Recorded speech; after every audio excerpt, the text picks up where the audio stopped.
Now we're going to talk about what is our strong and weak acids, which really is just net ionic equations applied to acid-base chemistry.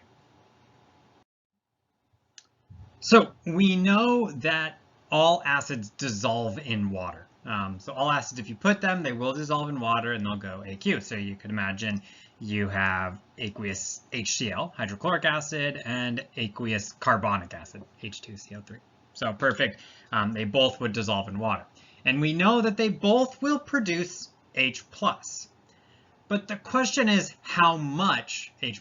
Just because the molecule goes into water doesn't mean all of the molecules fall apart and undergo that process of producing H+. So for a strong acid, what that means is that when you put that molecule in water, all of them dissolve. So for example, HCl right here, any HCl molecule that you put into water is going to produce one H+ and one Cl-.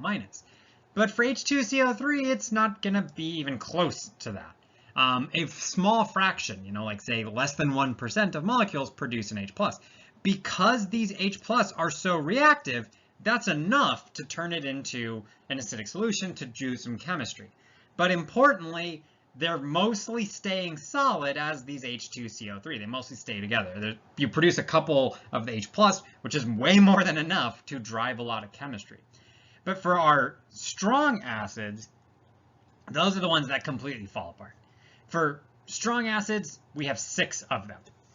So strong acids, we have 6 of them that when we put them in the solution, they completely fall apart, they completely turn to ions. Only those 6 strong acids are what are electrolytes, right? The idea of producing ions in solution. Weak acids stay together. They really don't dissolve. So practically for our purposes, well, that has a lot of importance. One of the reasons that's why we use strong acids to do chemistry, you're using a sledgehammer, you have a ton of H+, whereas with a weak acid, it becomes much more complicated with how much is going on, how you're affecting the solution. But strong acids, using a sledgehammer, you're just making a ton of H+, they're going to fully react. So for our purposes, for net ionics, everything dissolves in solution. Everything has AQ, but only strong acids separate out in a net ionic equation. The weak acids would stay together. That separate ions step, the weak acids don't get separated, the strong acids do.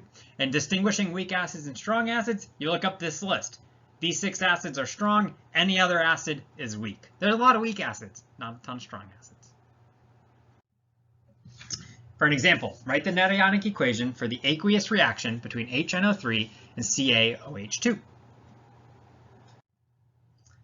I want a net ionic equation, which means I always start with the overall reaction equation. We're going to use the same process we used previously when talking about net ionic equations. So again, I'm redoing an example I did previously to save some time. We separate the ions, so we use the same rules that we did previously for ionic things. And then when it just comes to doing these new acids, that's where that strong weak is going to come in. We cancel spectator ions. Write the net ionic equation for the reaction between HNO3 and CaOH2. Net ionic equation. We saw previously that to get our net ionic equation, we want to start with the overall equation. This is one we just did, HNO3 aqueous. Again, I'm just doing that to save myself time.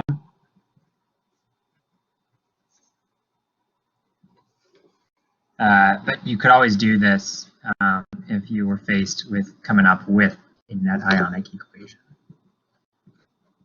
It's a bit more of a pain. You got to come up with the equation, which takes time, but yeah, might as well use it.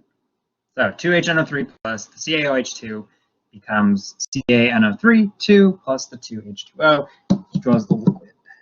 So net ionic equation, first step is going to be to separate ions. So we've seen previously that we know this AQ, that's ionic, this AQ, that's ionic. So we know we're going to separate those. That means the AQ means that they are soluble ionic compounds. HNO3, though, that's an acid. And so separating this is where we need to start using, basically because it's an acid, we want to think about, is it a strong acid? And how we can characterize and identify strong acids Just using our list. Just look on the list. I can see that nitric acid, HNO3, is on the list. And so that means this is going to get separated into the ions. And the ions are going to be 2H plus aqueous, right? The 2H plus 2NO3 minus aqueous. So we separate out those ions. Similarly, I get plus Ca2 plus aqueous. So calcium plus that 2 goes out front. OH minus aqueous. Then here we can see that it becomes this calcium nitrate. That is aqueous, so that also gets separated. Calcium aqueous plus the 2NO3 minus aqueous. And then we finally come to water. Water is a liquid that does not separate out. One, it doesn't even say Q, but even if we got a little confused, if we thought, hey, H is in the front, maybe it's an acid, you'll note, not in the list, strong acid. So we wouldn't even set it for that reason. But the L is really the reason why. That is a liquid, so it does not separate. So we've made our total ionic. Now we want to cancel the spectators. So we're looking for anything that appears on both sides of the reaction that is unchanged. And not that it totally unchanged. So H here is H plus, here it's an H2O. That's different, right? Those H atoms are still there because it's balanced, but they're in a different compound. They're in a different setting. This calcium, though, those are exactly the same. Nitrate, exactly the same. So what we are left with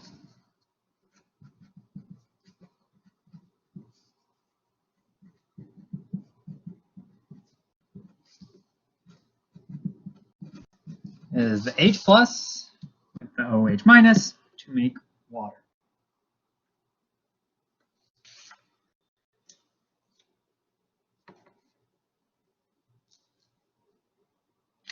Just need to clean it up. Those are all 2s. This can be simplified. So this isn't necessarily wrong, it just doesn't look quite right. The best answer would be H plus AQ, OH minus AQ becomes H2O liquid.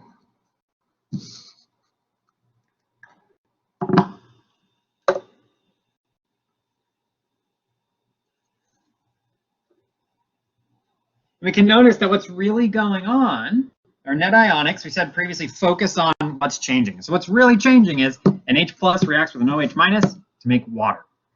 This is the neutralization reaction.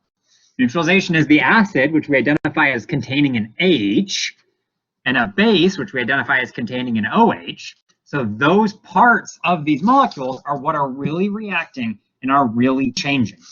This isn't an acid because of the NO3. This isn't a base because of the Ca. Those are purely spectators. The part that makes it an acid is the H, and the part that makes it a base is an OH. The net ionic equation focuses in on them. If you have the reaction of a strong acid and a base, this will always be the net ionic equation. If you have some of those weak acids or you do some other things, you can make insoluble hydroxides, you can make your life harder. But you're always going to make water in the net ionic. If you're dealing with an acid-base reaction, water is always a product in the net ionic reaction. And if it's strong acid with a base, it's just all the entire net ionic is just forming water.